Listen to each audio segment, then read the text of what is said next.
Welcome to the Clearly Beneficial podcast, the show where we rip off the Band-Aid and explore the future of healthcare, benefits, and the people driving innovation in the industry. This episode is brought to you by Health Next, the company leading the way in helping employers build enduring cultures of health and well-being, reducing medical cost trends, and increasing organizational performance.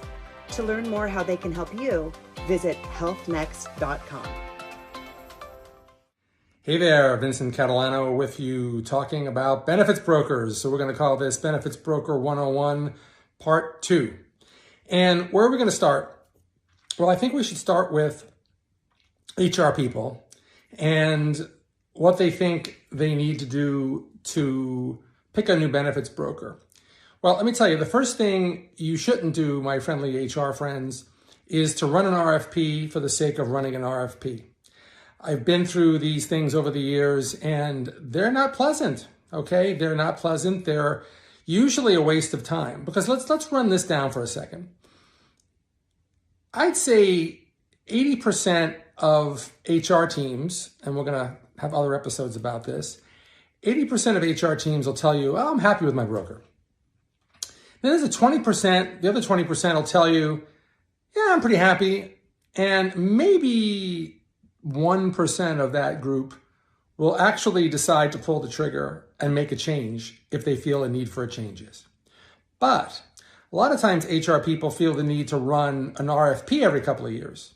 So they put together a bunch of questions, they send the RFP to the incumbent broker, they send it to, a cast of thousands.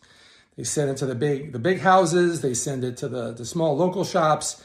And everybody gets all wound up about, oh, we got to do this RFP. Oh my God, it's here we are. And those start to generally come out in the April-ish time frame, maybe even earlier for a 1/1 of next year type of renewal situation.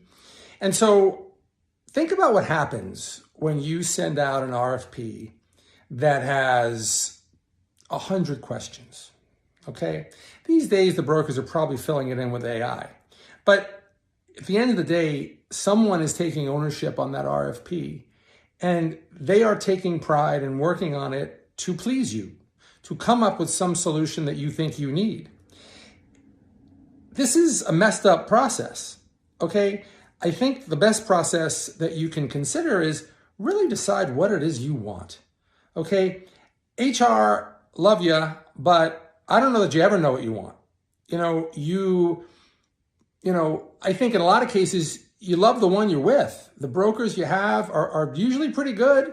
And unless they've done something egregious or you realize that they're overcharging you, which is a thing, you, in many cases, stay long-term with. I had clients, I tell you, in a lot of small businesses, I had clients for over 20 years.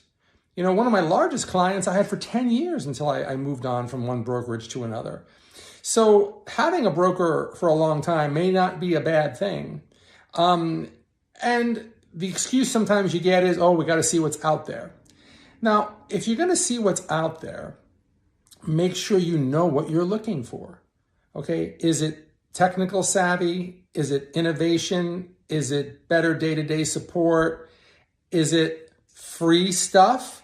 Well, let me tell you, let's talk about free stuff for a second.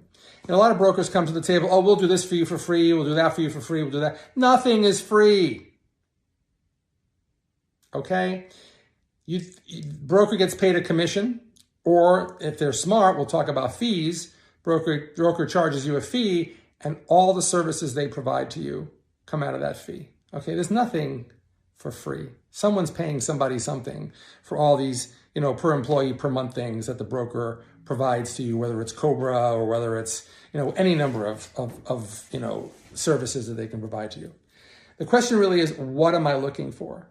And if you come to the conclusion that you're really not looking for anything, save everybody the time and keep the RFP in the file, or instead of doing an RFP, have that deep, honest conversation with your incumbent broker to see if it's worth retaining and saving the relationship. Brokers get lazy, okay? If they've had you as a client for a long time, there's definitely a notion of sometimes benign neglect, that they're not doing the job for you they could be doing for you. But is that the reason to kick them out rather than having a deep conversation and saying, listen, we follow the industry, we look around, and we want better service in these 5 areas. And then you have to assess whether they're capable of delivering those services in those areas that are important to you. So at the same time, what is always interesting is to see what the market will bear from a fee or commission point of view. Remember, brokers get paid something, okay? And I'm going to challenge you, those people listening who are CHROs or VPs of HR or CFOs, go take a look at your company's 5500 filing, okay? It gets done every year. Your broker is probably filing it through a third party named Wrangle or some of the other services that you can file your 5500. But you get these Schedule A's. You send them to the broker uploads them to Wrangle, and that develops your annual 5500. What's on the 5500? Any commission that they receive on your behalf. Okay, so it could be that you're paying them a combination of things. Okay, it could be straight up commission for all lines of coverage, medical, dental, vision, life, disability, anything. Full commissions all the way around.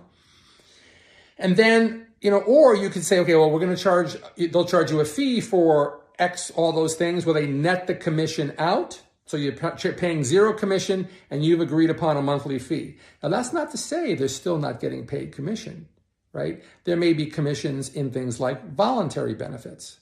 There may be back-end retention commissions that they're receiving for keeping you on as a client every year. And those should be disclosed to you, okay? So again, what are you doing when you're doing an RFP? Are we doing a check bid? Are we really trying to get rid of the broker we have?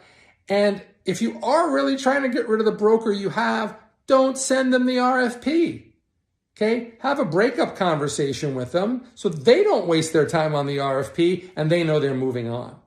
Right? So those are some things I believe HR, my friends in HR, should really take to heart, because there's no sense, you don't want someone throwing a 100-page report on your desk and saying, I need this in 30 days. Okay, no one wants that. And when you're running an RFP on 6 different brokers, that's exactly what you did to these 6 different brokers.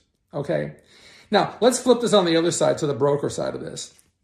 Brokers, you should definitely, if you're going to be serious, you should understand the needs of that client even before you energize some time to respond to that RFP. Okay. You should know whether you have a shot. Okay. A real shot, not some pie in the sky, BS shot that you're like, I'm going to win this. You need to decide by talking to the prospect whether this is a real shot or not. Okay. And you got to go with your gut on these things. I mean, you're taking a swing. It's a big client. It's a marquee client. You're going to take a swing, whatever it might be. But do you have a relationship with the people? And the larger the organization you go after, the more people are involved in the decision. So it's the CFO, it's the CHRO, it's the VP of HR, it's the benefits manager. It could be the CEO. It could be, the admin assistant. I mean, the admins sometimes wield more power than you want them to, but they wield power in this. And so everybody wields power. So you need to find champions inside those organizations to give you the straight story. Because again, investing the hours it will take you to deliver an RFP and then get ready for the finalist presentation. And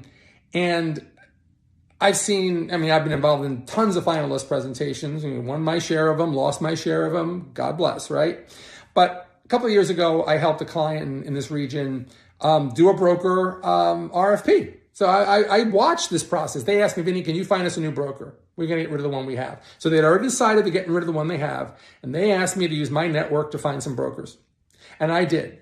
And we whittled it down to 2. And we had these 2 brokers come in and do a finalist presentation. And it was kind of the first time in my career that I was not pitching. I was the one on the evaluation side of the table. And I was amazed. I was amazed at how one of those groups came rehearsed, professional, and showed up. The other group showed up chaotic. There was not a thread of a story they were telling, okay? And the lead person in that conversation was co-opted by the person who played the role of account manager. So again, there's a lot of stuff that we can unpack here, and we will unpack. But let's suffice to say that this was, Benefits Broker 101 Part 2, and hope you look forward to Part 3. This podcast reflects the personal views of the host and guests, not their employers or sponsors. See you next time.